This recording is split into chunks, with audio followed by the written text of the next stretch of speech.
I've been posting videos on this channel for about 3 years at this point, and a number of those videos have been product reviews. This channel focuses on helping content creators, so many videos have been about things like cameras and microphones, stuff that can make creating content easier and better. And maybe the thing that I've been most surprised about in growing this channel is just how many and how often brands will reach out to me completely on their own and ask if I'll review a product of theirs. Now, I knew this happened with big channels, but I was really surprised that any brand would care about my small channel. So I wanted to make this video to help others that may be in the same situation or about to be in that same situation. And something to keep in mind here is that when I'm talking about a brand partnership, that's when a brand wants to provide a product to you for free, you get to keep the product, and there's no additional compensation, meaning you aren't receiving any money or anything of value beyond the free product. Tip number 1, only work with brands and products that align with your audience. It's very cool to get emails from brands offering you their product for free, and I know all too well that your first reaction is to say, heck yeah, and just celebrate that you've gotten to the next level. But don't forget one of the cardinal rules of a successful YouTube channel, which is serving a specific audience.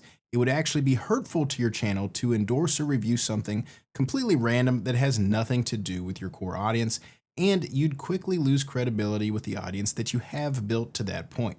So look at any potential brand partnership through the lens of whether it's something that can actually help your audience. Tip number 2, always be honest about the product. You'll see a bit of a common theme throughout the tips is the importance of maintaining credibility with your audience.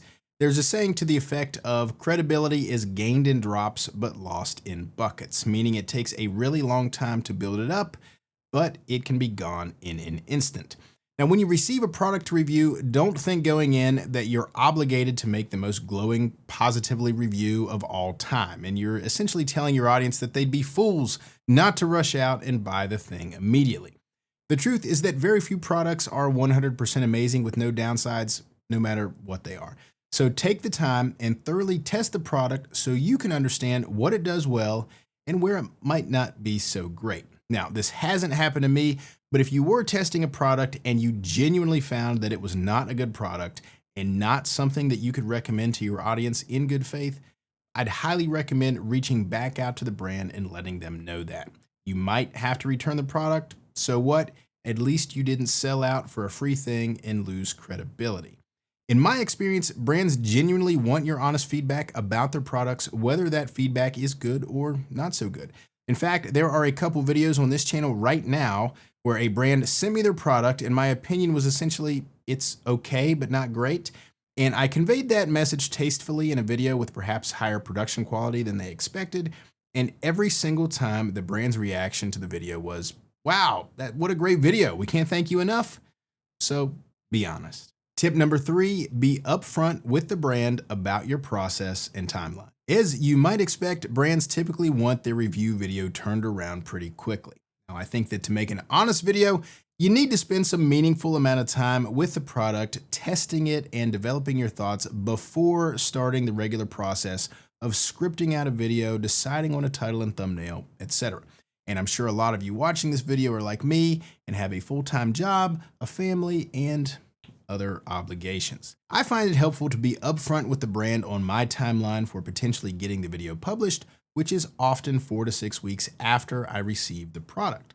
Now, sometimes I do still hear from the brands during that time asking where their video is, which is frustrating, but I just politely let them know I'm still testing the product and working to provide the best review and the best video possible. Usually that's well received and they appreciate that the time is due to increased efforts. And I can also add that if the finished product is really high quality, that typically is what matters more in the end. Tip number 4, don't be too greedy. Most of these offers involve a free product, which you get to keep in exchange for some sort of video. We all know there are separate brand deals where a brand pays money to a creator in exchange for some sort of promotion. And you might also know that full-time creators can make a really big percentage of their income from those brand deals. Now, let's keep things in perspective. If you have a few hundred or maybe even just a few thousand subscribers, know going in that brands reaching out probably aren't coming with their checkbook.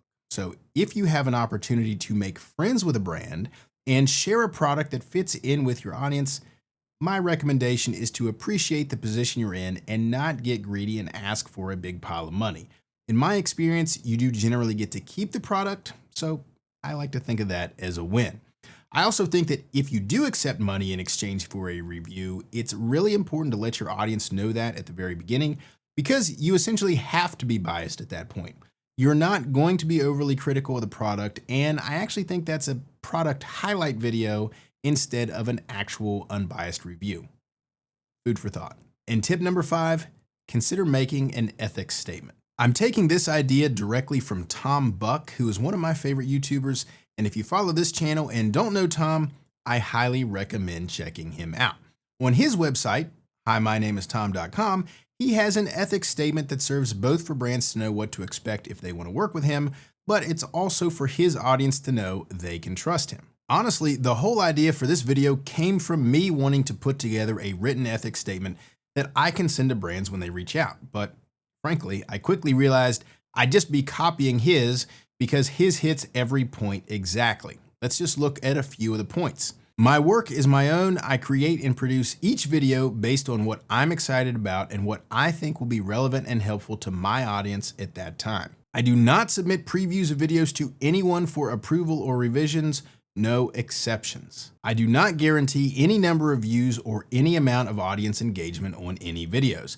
As much as I want everything I create to perform well, there are too many variables beyond my control for me to make any claims regarding potential viewership. But I do watch all of my videos before publishing, so I guess I can guarantee at least one view. Now, these are obviously fantastic principles to stand on, and I think it would be a great idea to either type something like this up to send to brands or put on a website that you can direct them to. I do think that product-only brand partnerships can be a huge win-win for both the creator and the brand. From the creator standpoint, it gives you more content to make, gives you practice interacting with brands, and frankly, you can get some cool stuff. Now that said, I do think it's really important to take the partnership seriously and give the project your absolute best. And over time, you'll get more skilled at communicating with brands, more skilled at testing products, and more skilled at making videos. I'm really interested to know how many of you watching this video have already had a product-only brand partnership, and if you haven't yet, whether you'd consider doing one. And as always, if you like this video, you can click here for more videos to help on your content creation journey.